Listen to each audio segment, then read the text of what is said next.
Hello, everyone. Happy you guys tune in for this week's Better Bound Quest. And this is your main host, Sean, and your co-host, Mickey. And we're going to talk about everything AI. Enjoy. So, Sean, what are we going to talk about today? Today, I would like to extend something we talked about in the past. It's about the AI world building. Right now, recently, there's a new AI, Flora AI. It's an infinite board where you get to have image generation through text and have it transformed to video. Right now, social media, there's a trend of changing one woman, her dress, her hairstyle, her hair color, and have her show certain product Well, that's she my talk cup of about. tea because that sounds like very visual. That's great for designers and artists around. Yeah, for sure, for sure. And it's very easy because it's just like I know Mickey, he loves mirror board. It will be very easy just to click and put some prompt or have a reference image. You can create something close to your vision. Oh, love it. Sounds like a dummy drag and drop and a couple words and voila, magic. Yeah, for sure, for sure. If you have not tried it, go ahead and try it. It's really that simple. It's like double click and have it drag and drop and change its facial feature and all that. What's really special about this one is because right now in the market, I would say at least there are 10, right? The famous one is Sora from ChatGPT, Mhm. and later all the Chinese model, the what do you call it? Clean, there's Minimax and other tools I couldn't even name, but it's there. But you have to sign up for different platform. Every single one of them is about $15 to $20. But Flora, basically a wrapper which contains all of these tools and put it in one. You just need to click somewhere and you can switch the model. You don't have to try out anymore. And I feel this is more, I guess, a healthy way of approaching it instead of jumping between windows and Well, that's yeah, it try sounds them very out. convenient. Also, you get a bang for your buck, and you're paying one, you got a suite of good deals. Not bad. Yes. Yes, you get to try all of them. It's really hard to say which one is the best on certain things because there are small details. For certain tools, it's just better at. For example, one thing I could think of is for Runway or Luma is really good with transition from one scene to the other. It does a really well transition. Right, because of the AI, so there's some morphing and it becomes a almost a new style when it comes to person for someone looking left to right. It's definitely clean is best for maintaining that person's feature. Or there's a new player in town. It's called Higgsfield. It's also very good at maintaining the structure of the face and have it him or her looking up or uh, left or right and still maintain those features. And with this, I feel with Flora, something we talk about world building, everything is contained within it, and you don't have to jump between it. Especially as an artist, I'm sure you know, is that you uh when you are creating, you need a certain flow, and if you just switch it between the windows, it's kind of disrupting. Yeah, yeah, And totally. with that, you don't have to, there's not much disrupting. Just click away, prompted, have it. And not to mention, because it's infinite board.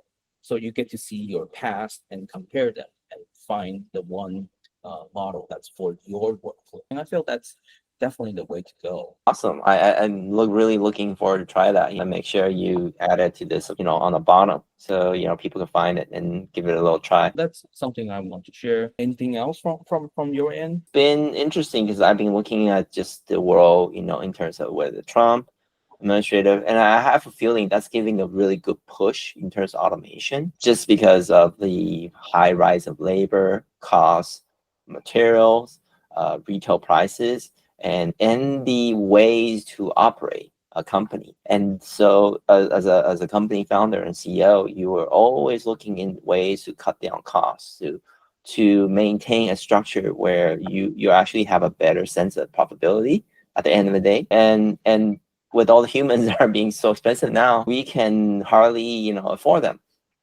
let alone that everyone's working remotely, right? That's been a trend for some time now.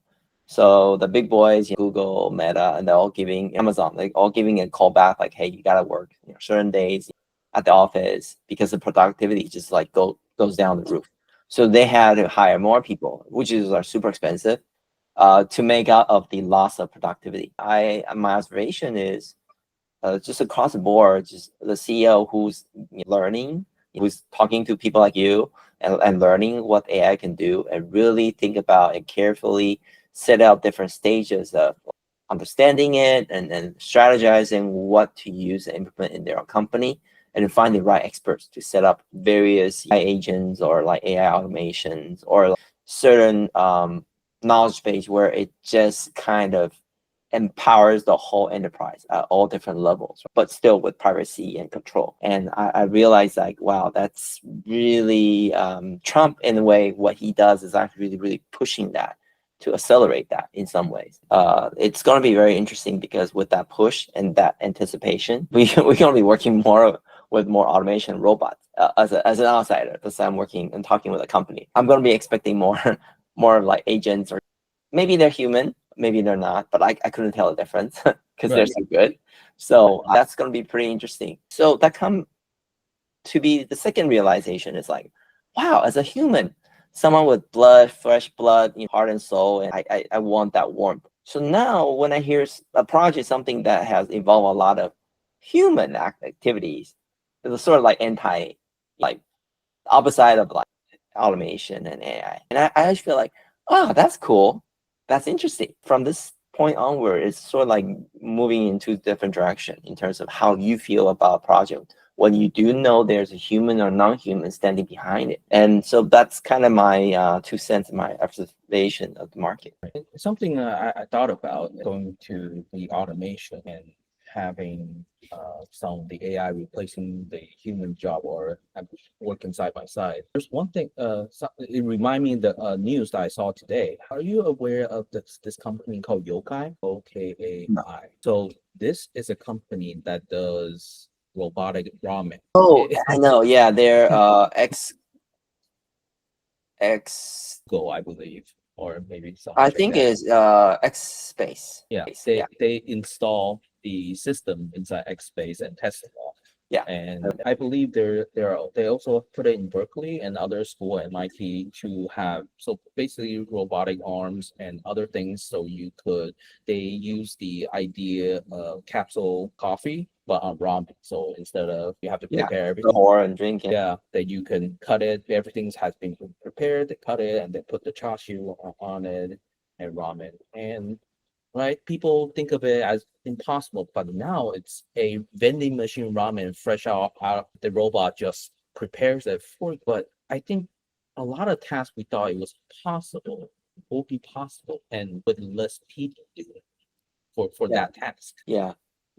When I see at the conventions across, is that people are more in line watching over like the coffee barista robotic shop, and that's like $70,000 for a spot. But think about it, that's basically a person's salary, right? But it makes all day long, it makes good.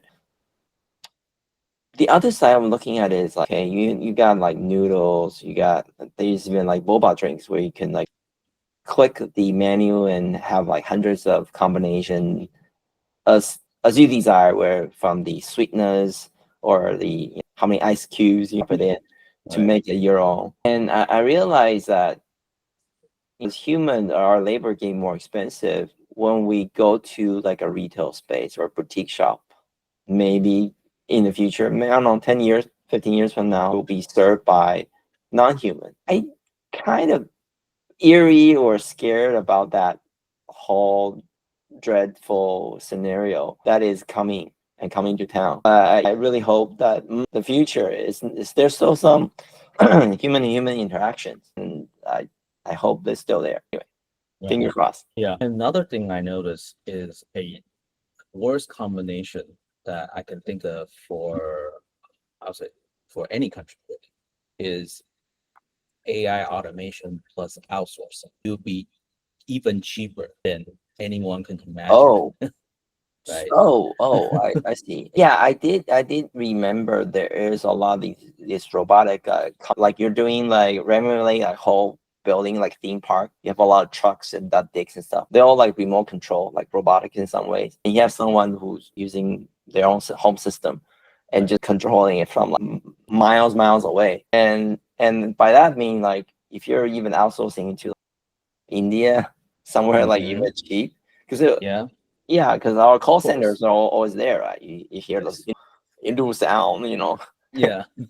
And I think that's also a trend as well. Yes, for sure. And that's something that I want to talk about. There's a company called Crisp, KRISP, I believe. And think about it. Back then, you get suspicious when you get calls from India or tech support from Windows. But now, Crisp is taking your voice, and instead of having an Indian accent, they change it to American accent. Right. Oh yeah, yeah. So it's a combination of outsourcing AI, and imagine later if LLM becomes even better. Instead of one person fitting with the AI, it might be one person just maintaining the system in India or somewhere else and running the call center instead of Yeah. And 10,000, yeah, center 10 instead of 10,000 Indian running the call center, it might be one person. Of course, there's a possibility of a scam center using a LM, right? That's also something to be worried about. But that it's very real. It's outsourcing plus automation and AI. I think that's even worse than like that's something to really think about. Very interesting. Yeah, I'm a little scared by that in some ways. Right. Because the lines of like who I'm talking to is this real? Like it really could be AI.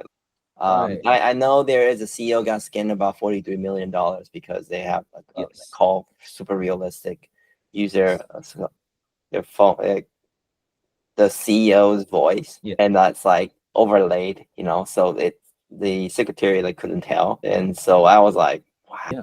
it's really amazing tech that but used in the wrong way. And not to mention that was 2 years. Yeah, that was that was is 2 years ago. But and now technology only gets better. So yeah. for good and bad, it's going to get in some ways going to get worse. How do you have that literacy of something is not quite right? Yeah. So anything else you want to share? I think that's it. We went from world building to maybe call center and to Yeah, of automation plus outsourcing.